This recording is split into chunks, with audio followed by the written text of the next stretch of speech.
Hoy vamos a ver un texto distinto. De hecho, el próximo domingo vamos a tener el privilegio de cerrar la serie de Juan. Pero es necesario ir a este pasaje porque hoy la iglesia se va a ver beneficiada con algo bien precioso. Y Hechos 6 nos va a poner en contexto. Hechos capítulo 6, versículos 1 al 7. Y esto es lo que dice las Sagradas Escrituras. Por aquellos días, al multiplicarse el número de los discípulos, surgió una queja de parte de los judíos helenistas en contra de los judíos nativos, porque sus viudas eran desatendidas en la distribución diaria de los alimentos. Entonces los 12 convocaron a la congregación de los discípulos y dijeron: no es conveniente que nosotros descuidemos la palabra de Dios para servir a las mesas. Por tanto, hermanos, escojan de entre ustedes 7 hombres de buena reputación, llenos del Espíritu Santo y de sabiduría, a quienes podamos encargar esta tarea. Y nosotros nos encargaremos o nos entregaremos a la oración y al ministerio de la palabra. Lo propuesto tuvo la aprobación de toda la congregación y escogieron a Esteban, un hombre lleno de fe y del Espíritu Santo, y a Felipe, a Prócoro, a Nicanor, a Timón, a Parmenas y a Nicolás, un prosélito de Antioquía. A estos los presentaron ante los apóstoles y después de orar pusieron sus manos sobre ellos.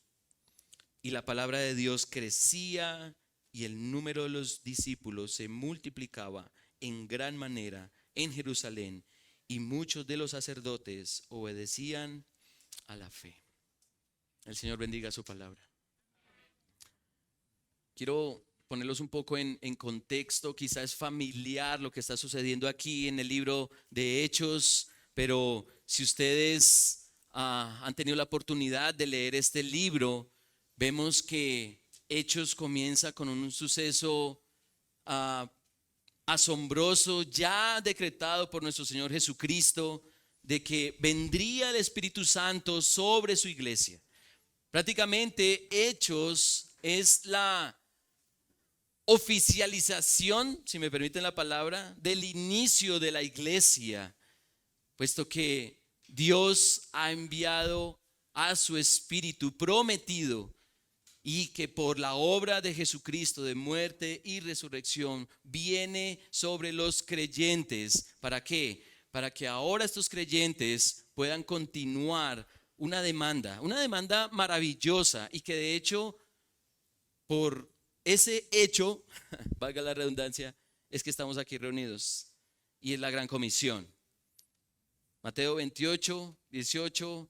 Toda autoridad me ha sido dada en los cielos y en la tierra, dice nuestro Señor Jesucristo. Entonces vayan y hagan discípulos en todas las naciones, bautizándolos en el nombre del Padre, del Hijo y del Espíritu Santo, enseñándoles a que guarden todo lo que yo les he dado. Y aquí yo voy a estar con ustedes hasta el fin del mundo. Y para lograr ese plan de conquista, para lograr ese objetivo, se necesita el poder de Dios. Y vemos que ese poder tiene efecto. Viene el Espíritu Santo y capacita a un apóstol no muy valiente, como Pedro, que antes había negado a su Señor 3 veces, pero que ahora está dispuesto a pararse delante del pueblo en Jerusalén y testificar de su Señor crucificado y resucitado. Eso es sobrenatural, ¿sí? No cualquiera se sube hoy ante un público y confiesa: arrepiéntanse y crean en Jesús. No cualquiera lo hace. Se necesita el poder del Espíritu. Pero el poder del Espíritu no solo se ve en el comunicador o en los comunicadores que fueron los apóstoles, sino también en quienes recibieron ese mensaje porque fue el impacto tal de ese sermón allí en Hechos 2 que Jerusalén reacciona y dice, ¿qué haremos? ¿Qué debemos hacer? Ante la verdad de que Cristo ha sido crucificado, pero que se le ha levantado entre los muertos, ¿qué hacemos? Arrepiéntanse y bautícense cada uno en el nombre de Jesús para el perdón de pecados y entonces recibirán el don del Espíritu. Y entonces vemos algo glorioso. 3,000 personas. Si es que Lucas no quiso registrar solo a los hombres, porque quizá pudo haber sido muchos más que se añadieron a la iglesia porque fueron convencidos de la verdad, de su necesidad de un Salvador, de Jesús. Y entonces, ¿qué hacían en esos 3,000? Se reunían, tenían comunión, comían. Raro que la Biblia hable de comida, ¿no? Alguien dice que los cristianos no beben, pero comen. Y se reunían en las casas y compartían, partían el pan, ¿cierto? Se reunían en el templo, había armonía, tenían todas las cosas en común. Tanto que aún en el contexto, y sabemos que para un judío convertirse en cristiano, eso era una sentencia social.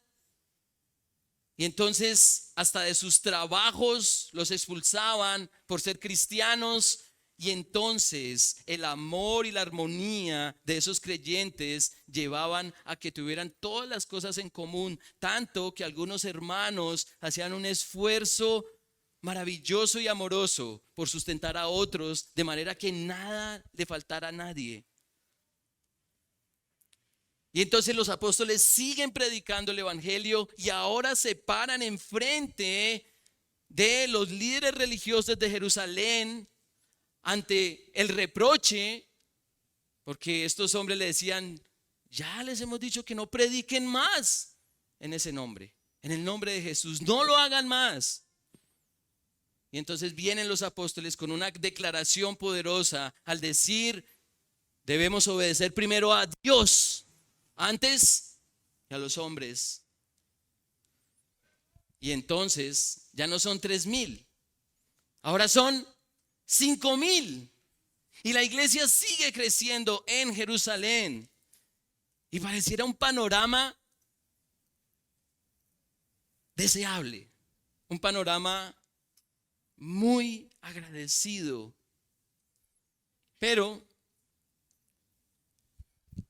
vienen problemas en la iglesia.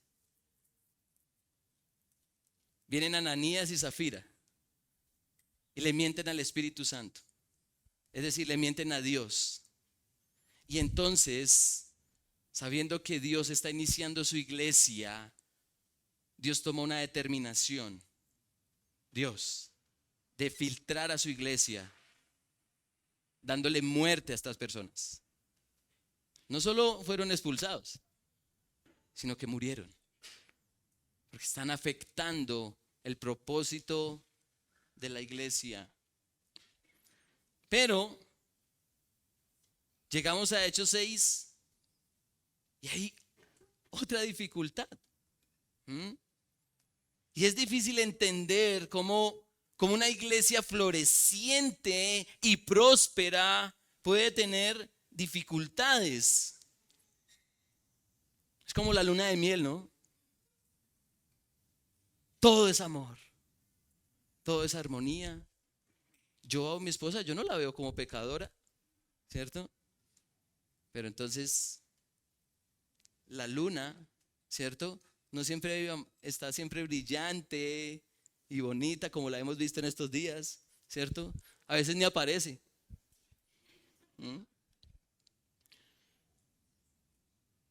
Definitivamente cuando el grupo es mayor, los retos son mayores. Estamos ante una iglesia, la iglesia de Jerusalén, una iglesia creciente, pero también una iglesia desafiante. Pero lo alentador de este texto de Hechos 6 es que Dios siempre está dispuesto a ofrecer soluciones, recursos para que la iglesia siga su curso misionero. La meta es que el evangelio llegue hasta lo último de la tierra y nada puede entorpecer ese proyecto redentor, nada. Pero los pormenores van a ser inevitables. Una pregunta, puede que suene retórica, puede que suene sarcástica, puede que suene como suene. ¿Qué podría pasar con una iglesia donde su membresía son tan solo 5,000 personas?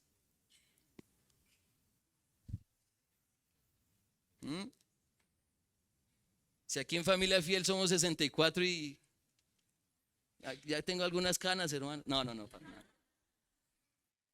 Hemos sacado canas entre nosotros. ¿Qué podría pasar con una iglesia de ese número? Y ese número, hermanos, es importante. Es importante porque esa cantidad de hermanos, 5,000, quizá más, dirigidos por el Espíritu Santo, se pudo poner de acuerdo. Se pudo poner de acuerdo. Pues la unidad de la iglesia y las prioridades en ella son esenciales para continuar con el legado de Jesús. Para continuar con la comisión de Cristo, debemos guardar la unidad y la prioridad en la iglesia. Y ese es el mensaje de nosotros para esta mañana. Para continuar la comisión de Cristo, debemos guardar la unidad y la prioridad de la iglesia. Y la pregunta es, ¿cómo se logra eso? ¿Cómo se logra eso? No tenemos las dimensiones de la iglesia en Jerusalén, pero este texto tiene que decirle algo a cada iglesia a lo largo de la historia para que permanezca en unidad y pueda velar por su prioridad. El texto, y si colocamos atención a la lectura, el texto es una narrativa que contiene una trama bien definida, llevándonos a ver un aparente problema, pero también una solución a ese problema. Así que veamos y entendamos a la luz de este texto lo que está en riesgo y cómo fue solucionado. Y así quiero que veamos este texto. Bien, ¿qué es lo que está en riesgo y cómo fue resuelto? Bien, ¿cómo fue resuelto ese problema? ¿Qué es lo que está en riesgo? Bueno, la multiplicación trae consecuencias. Versículo 1. Por aquellos días, al multiplicarse el número de los discípulos, surgió una queja. La Reina Valera 60 dice murmuración. Una queja de parte de los judíos helenistas o griegos en contra de los judíos nativos, porque sus viudas eran desatendidas en la distribución diaria de los alimentos. Hay una necesidad física por suplir, pero, y quiero que estén conmigo, ¿realmente ese es el verdadero problema? ¿Ese es el problema? ¿Qué es lo que realmente está en riesgo ante la demanda alimentaria de la iglesia en Jerusalén? ¿Qué es lo que está en riesgo realmente? ¿Qué es? Bueno, quiero que piensen un poco allí en sus mentes. ¿Mm? Porque el versículo 2 nos introduce a otro problema. Hay otro problema. Entonces los 12 convocaron a la congregación de los discípulos y dijeron, no es conveniente que nosotros descuidemos la palabra de Dios para servir mesas.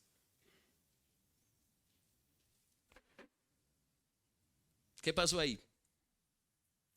Los apóstoles de Cristo levantan la mano y se manifiestan ante toda la asamblea de creyentes para mostrarles que esta solicitud alimentaria está poniendo en peligro más, o mejor, está poniendo en peligro algo más que la vida por no comer. Si nosotros no comemos, pues nos morimos. Pero los apóstoles plantean algo más preocupante. ¿Qué está en riesgo entonces? ¿Qué está en riesgo? Dos cosas. La unidad de la iglesia en Jerusalén y la predicación de la palabra de Dios. Ese es el problema.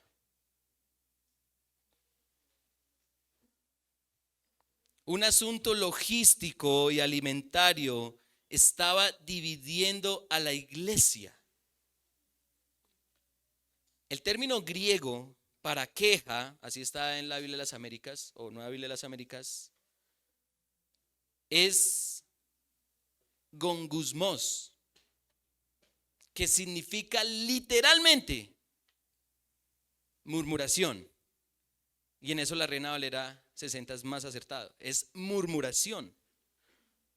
Los creyentes de contexto judío que vivían afuera de Jerusalén, que eran permeados por la cultura griega y por eso se dice que eran griegos, comenzaron a hablar mal de sus hermanos del interior.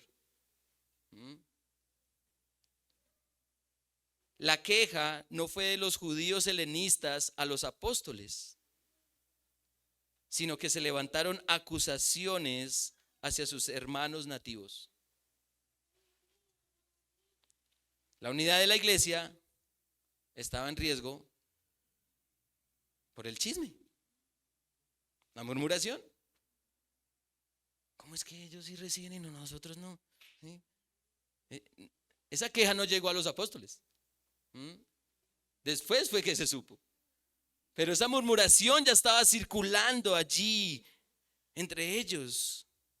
Y esta problemática se extiende a algo más peligroso para la misión salvífica de la iglesia. Por tratar de acoger el problema de alimentos en la iglesia, ¿qué iba a pasar con la palabra de Dios?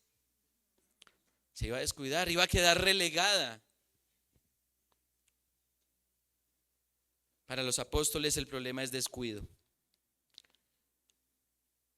Abandono de la prioridad que le ha dado crecimiento a la iglesia. Pues la palabra de Dios es la que ha convertido a muchos para que crean en Cristo. Tanto la unidad de la iglesia como la proclamación de la palabra de Dios estaban en riesgo por un problema físico y logístico.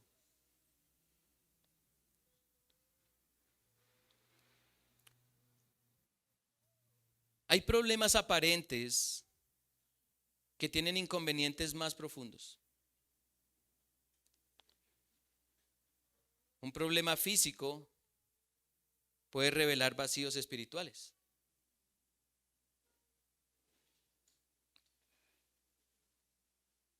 Esta semana, algunos lo supieron, estuve bien enfermo. Y luego de una larga meditación, pude ver mi debilidad y necesidad del Señor. Gracias a Dios por la enfermedad. Pude ver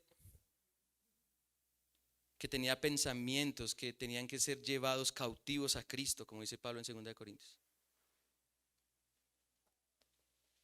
Y esto puede ser extensivo para todos ustedes, para la iglesia. Porque Cuando hay un problema o cuando hay murmuración entre nosotros por algún problema, sea doctrinal, sea logístico, sea eclesial, las intenciones del corazón son puestos en evidencia. Cuando hay queja los unos contra los otros, se está perdiendo una virtud característica de la iglesia de Dios. Y esa virtud se llama unidad. Unidad. Pero también estamos menospreciando las escrituras, tratando de sortear problemas que creemos nos van a mantener unidos.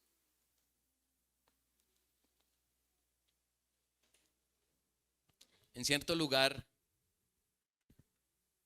una plantación comenzó su misión en esa ciudad y comenzó sus cultos dominicales con mucho gozo y ánimo. Y una creyente, al terminar el sermón de ese culto, se acercó a uno de los pastores y le preguntó, haciéndole también sugerencias: pastor, ¿por qué la distribución de las sillas es así? Pastor, ¿por qué las pantallas tienen esa colocación? Pastor, ¿por qué el púlpito está en ese lugar? Pastor, ¿por qué los sobres de la ofrenda tienen ese formato? Le faltó que esta creyente le preguntara al pastor: pastor, ¿usted por qué trae corbata? ¿Dónde habrá quedado el sermón en el corazón de esta mujer si tenía en su mente un cúmulo de inquietudes logísticas?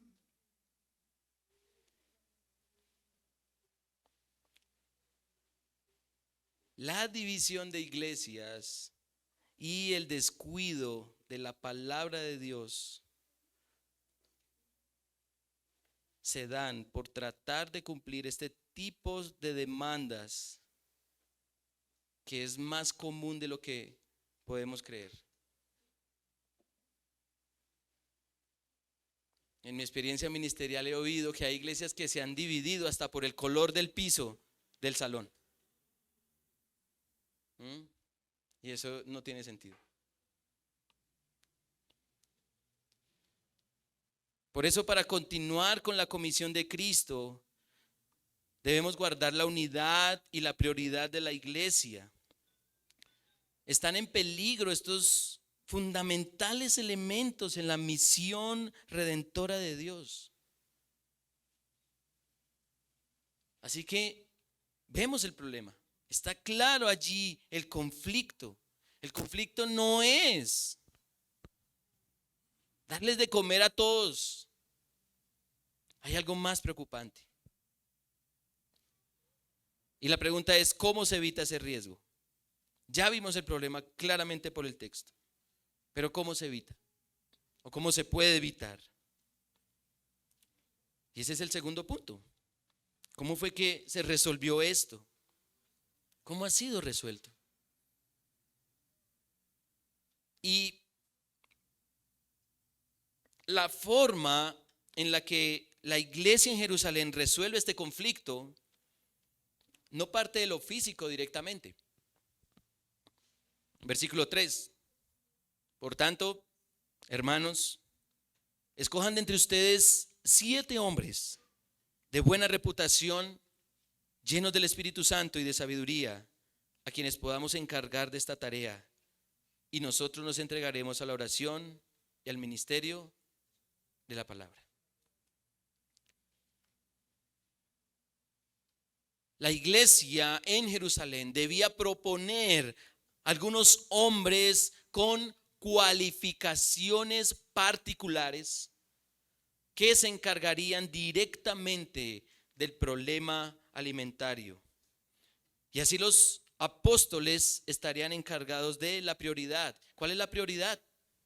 La oración y la predicación. Bien. Y entonces, hagámonos la pregunta: ¿serían estos hombres realmente la solución al problema de división y prioridades en esta congregación? Pues al parecer sí. Al parecer sí. Versículo 5. Lo propuesto tuvo la aprobación de toda la congregación. De toda la congregación. Los apóstoles proponen una solución integral en donde oficiales de la iglesia, llamados universalmente diáconos, se encargarían del cuidado físico de la iglesia principalmente, mientras los apóstoles se encargarían del cuidado espiritual como prioridad.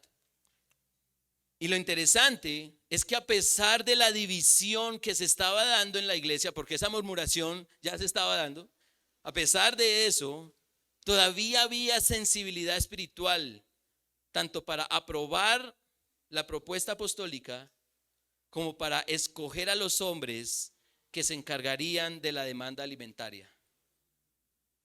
Versículo 5, lo propuesto tuvo la aprobación de toda la congregación y escogieron a Esteban, un hombre lleno de fe y del Espíritu Santo, y a Felipe, a Prócoro, a Nicanor, a Timón, a Parmenas y a Nicolás, un prosélito de Antioquía.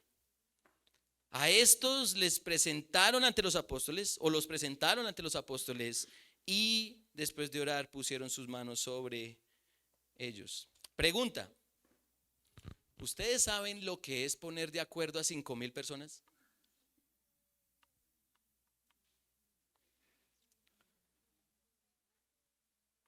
Pero hay otra curiosidad del texto. Y es que los hombres escogidos, al parecer, eran todos de contexto judío helenista, o sea, griegos. ¿Por qué? Por sus nombres. Nombres griegos. Uno esperaría que fuera miti miti, ¿no? O 4 y 3. Algo más equitativo, ¿no? Pero toda la asamblea los identificó con estas características distintivas: buena reputación, llenos del Espíritu Santo y de sabiduría. Y finalmente fueron presentados para su nombramiento oficial, como dice el versículo 6. Ante este problema, alguien podría decir que lo que se necesitaban eran manos para ayudar. No, si el problema es de hambre, pongamos a unos cuantos que repartan alimento y listo, ya se solucionó ese problema. Pero recordemos que el problema no es la falta de abastecimiento a un sector de la iglesia. El problema era que la iglesia se estaba comenzando a dividir, a fracturar. Y la predicación de la palabra de Dios se iba a comenzar a descuidar. La solución debía atacar esos dos frentes. ¿Ustedes creen que dándole pan a todos se iba a solucionar esto?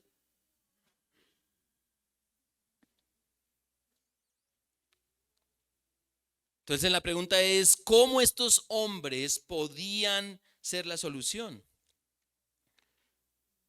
Bueno, eran hombres que tenían unos requisitos que, más allá de distribuir alimentos, estos hombres iban a propiciar la unidad de la iglesia. Iban a propiciar la unidad de la iglesia. Toda la asamblea estuvo de acuerdo en que ellos fueran sus oficiales porque tenían buena reputación, tenían la llenura del Espíritu y tenían la sabiduría para lograrlo. Cualquier asunto, por más logístico que parezca, necesita de este carácter para velar por la unidad. del pueblo de Dios. La buena administración de los recursos de la iglesia y para la iglesia lo requiere. Las necesidades prácticas deben ser suplidas de tal forma que cualquier fisura en la congregación debe ser reparado. Debe ser reparado.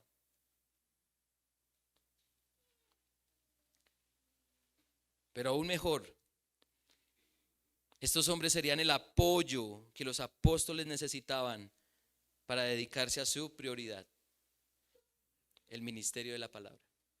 El ministerio de la palabra. ¿Por qué Jerusalén? Una ciudad que al principio se vio tan hostil al Señor, que de hecho Pedro lo dice allí en Hechos 2, ustedes crucificaron al Señor, ¿sí? Claro, por el decreto de Dios, pero ustedes lo crucificaron, los acusó a ellos. ¿Por qué Jerusalén después se vio tan beneficiada y los discípulos se multiplicaban? Bueno, porque los apóstoles tienen una preocupación más importante por resolver. Son los principales proclamadores del evangelio, son los líderes espirituales de la grey de Dios.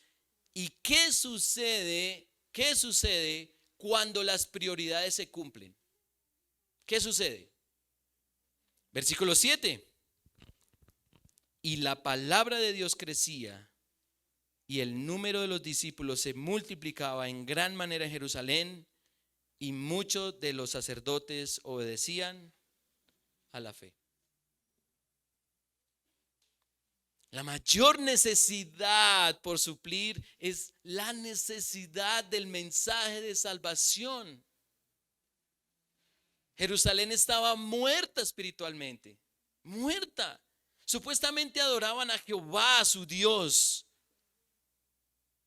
Pero los evangelios y el principio de Hechos nos muestran que esta ciudad y el mundo entero está lleno de muertos vivientes. Personas de todo tipo que van en contra de su Creador. Hombres y mujeres que se resisten a la voluntad de Dios. Aparentemente seguían la ley de Dios, pero sus mentes y corazones no podían cumplirla como debe ser.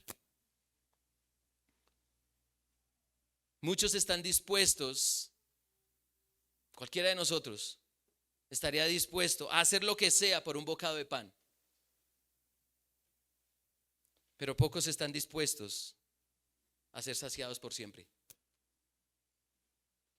Y esta es la oferta de Dios. Creer en su Hijo, quien murió nuestra muerte y venció nuestra muerte, para que vivamos por siempre y seamos saciados con un mejor alimento, uno que no se agota, uno que no se consigue en tiendas, ni es necesario envidiarle a nadie.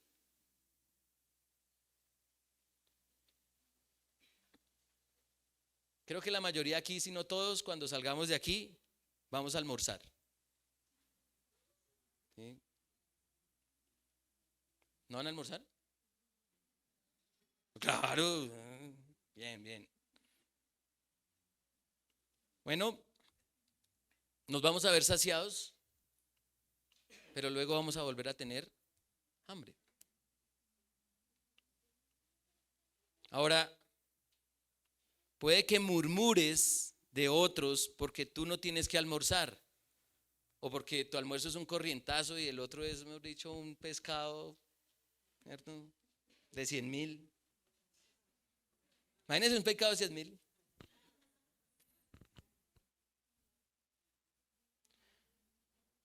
Pero el pan que ofrece Jesús es mejor. Él ofrece satisfacción total. Todo es saciado por Él. Y no por un momento, sino eternamente. Y esa es nuestra mayor prioridad.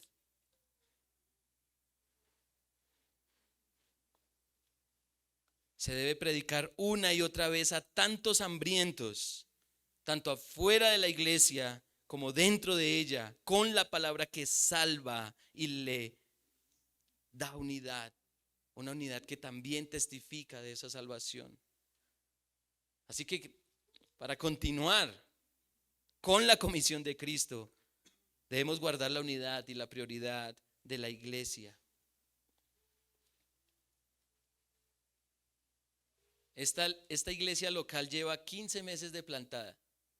Y lo puse en meses para que se vea. Uy, 15 meses.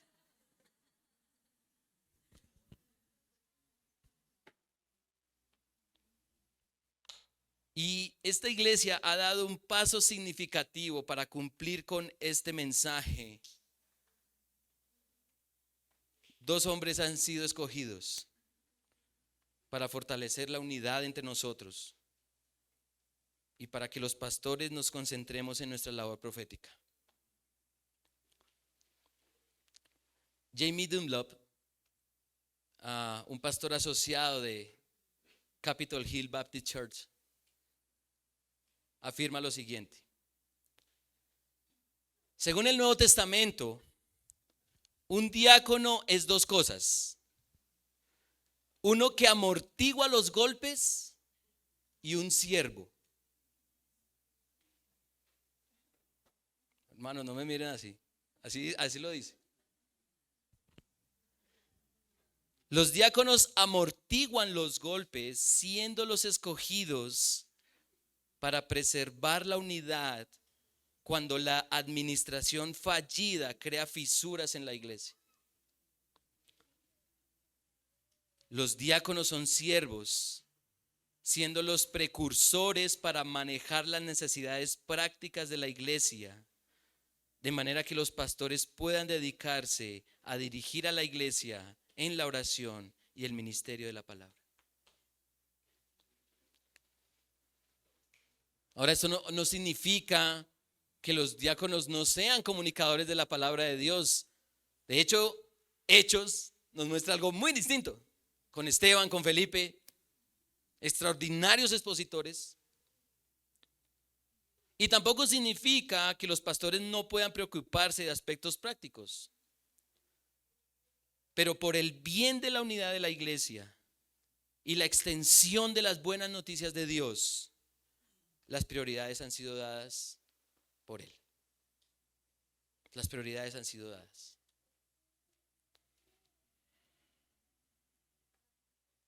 Familia Fiel va a comenzar a ver los frutos de un oficio importante para la iglesia, el oficio diaconal. Estos hombres escogidos por ustedes serán una ayuda extraordinaria. Y les pido, queridos miembros de Familia Fiel, que los veamos como regalos venidos de nuestro Señor Jesucristo para impulsar la unidad entre nosotros y para que la predicación y la oración se fortalezcan. Son regalos. Serán líderes siervos entre nosotros. Facilitemos su rol. Pues, así como los pastores tenemos una gran responsabilidad ante Dios, solamente velar por sus almas, ellos también la tendrán. Oremos por ellos. Oremos por ellos. Que su reputación, que la llenura del Espíritu y la sabiduría se cultive en sus vidas. No todo está dicho acerca de la labor diaconal en este sermón. Hay muchísimo más que decir. Pero una cosa sí es cierta. Para continuar con la comisión de Cristo, debemos guardar la unidad y la prioridad de la iglesia. Y los diáconos impulsarán a esta congregación hacia ese propósito. Ellos serán los receptores de todas las necesidades físicas que la iglesia requiera suplir, Serán los proponentes de ideas que acogerán las necesidades prácticas de la congregación. Ellos serán los siervos que nos acompañarán a los pastores para dedicarnos al llamado que el Señor nos ha hecho. Orar y predicar de Jesucristo con toda la Escritura.